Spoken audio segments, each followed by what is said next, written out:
Kaka. Mbona napenda sana kujitenga ndugu yangu? Yaani kwanza ndugu yangu umejitoa sana. Nasikia tu kaka. Nani? Ndugu yangu. Mimi kuna kutoka. Kitu gani kaka? Ndugu yangu ninachokiwaza. Kuna sehemu nimealikwa shule. Alafu nilivyowaambia mimi kwamba naweza kucheza na ina dance. Sasa hapa kuna style moja inaitwa ile malume.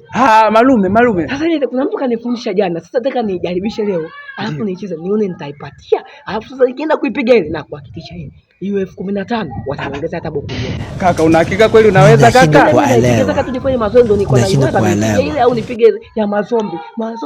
Mimi ipige kwanza hiyo malume kwanza tuone kwanza. Ipige kwanza hiyo malume. Imba kama biti hapo. Haya twende 1 2 3 serious action. Malume. Kaka, una hakika kweli hii style unaimudu? Nashindwa kuelewa. Nashindwa kuelewa.